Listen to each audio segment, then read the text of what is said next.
live in a fast-paced world where everyday things are getting smaller and smaller.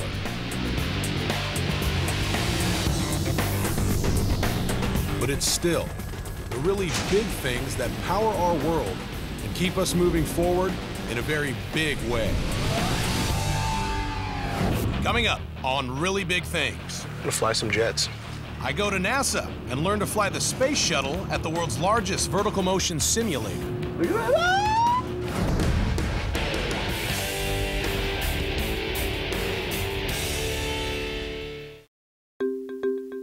I can't count the hours I spent as a kid pretending to fly jets, the takeoff, the landing, soaring through the sky, the dogfights. I was the lead, and my neighbor Duke Young was my wingman. And believe me, you could not mess with the toughest fighter pilots in Covina, California. Sorry. Well, today a little bit of that childhood dream comes true because I'm in Mountain View, California at the NASA Ames Research Center, where the world's largest vertical motion simulator is housed. Now, the VMS, as they call it, is used to simulate real-time flight situations. It's gonna be awesome. Hello, sir. Entry pass required? Use a sidewalk or something? Oh, sidewalk? NASA, coming in. Daddy's here to fly some jets. That's a confident man right there. I'm gonna fly some jets. All right, so I'm checking this bad boy out for the first time. I'm meeting with Dean Giovanetti, the branch chief. Dean? Hi, Matt. Welcome. Come on up. I'm there. Do I need a hard hat? No. No concussions? No. Sweet, man. How you doing? Very good. Good to see you. Nice Welcome to see to you. the vertical motion simulator. Thank you. This thing looks pretty big. Yeah, it is pretty big. It's about 10 stories tall and about 40 feet wide. And the simulator cab travels up and down in the entire volume. Why is it so big? A simulation typically starts with this cab being in the middle of this building. As you fly around, the simulator moves around to replicate those accelerations that you would feel if you were in the aircraft. Now, here's the trick, and this is where the size comes in. After you complete that turn, what we have to do is bring this machine back to its center position without you knowing about it. Why? Because that's not what you feel when you're flying the real aircraft. Gotcha. So I'm gonna feel like I'm 200 miles west when really I'm 2 feet to the east. That's right. Did you know I really want to fly that today? I think we can arrange a ride for you. What am I gonna be doing? I believe this is set up to simulate the space shuttle. So at the end of today, when it's all said and done, do you think I'd be able to fly a space shuttle? I think so. I'm excited. All right, I'm gonna go talk some more about this bad boy. Thanks, man. Good luck.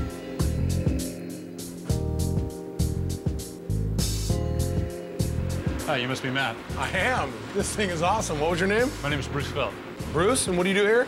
I'm the shop manager. We provide all the mechanical and maintenance support for the VMS. We're in motion. Bring it back to dock, please. We're bringing it back to its dock position so that we can roll out the drawbridge and enter the simulator. Sweet, so I get to drive it? Get to drive, but patience, big man. First, we got to show you about this machine, let you know what's going on before we get you in there. That makes sense. Okay, so obviously we're underneath the machine now, right? That's correct. You know, how does it move? Is this all hydraulic based? It is. First, we start with the base of the simulator cab, and then that is attached to what we call our gimbal system, which gives us pitch and roll. Pitch is nose up and nose down. Okay. Roll is wing to wing. It's mounted to this blue cone, which gives us our yaw. So pitch, roll, and yaw are They're the different plane would motions take? you need to simulate flight. So planes could actually turn all those different ways? Absolutely. Like Top Gun? Yes, exactly. We got something else to look at? Well, yes, down here, we'll Watch your head. watch your head. You stop here for a minute, Matt. Let's take a look at, this is where we have DC motors that run the lateral carriage in the room. Let me show you how this thing moves. Hey, Pete, go ahead and jog lateral. Look at that thing go. How far does it go this way? A full 40 feet in lateral. You have a story, like has anyone ever puked on this thing? There's been a few. Really? The #1 rule, though, is if you puke in the simulator, you clean it up. I would think so. The simulator's tilt and lateral movements are impressive, but the vertical lift is really amazing. Hold up a minute, Matt. Yeah. Right here, what we have here is I wanted to show you the vertical drive system. Hey, Pete, go ahead and jog it vertically. What these columns do, you've got 2 columns on the beam, and that's what drives the beam vertically. So there's an outer tube and an inner tube. The inner tube is filled with nitrogen, and that supports the mass of this machine, so that the motors don't have to work so hard.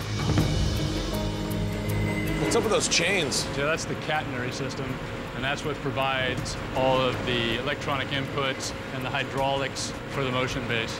And it allows it to follow that cab wherever it goes in the perimeter. Pretty much like an umbilical cord. Next, Bruce and I head down to the heart of the powerful vertical drive system. Nice. So we're in the pits now, huh? We're in the pit, Nice. VMS pit. This is where you've got 8 vertical drive motors. They're 150 horsepower each, and that's what drives the vertical rack. We got 600 horses over here, 600 over here. That's right. Total of 1,200 taking us. That's right. And since the nitrogen is taking the load of this machine, it allows these motors to perform with extreme quickness. That's how you get the G-force? Right.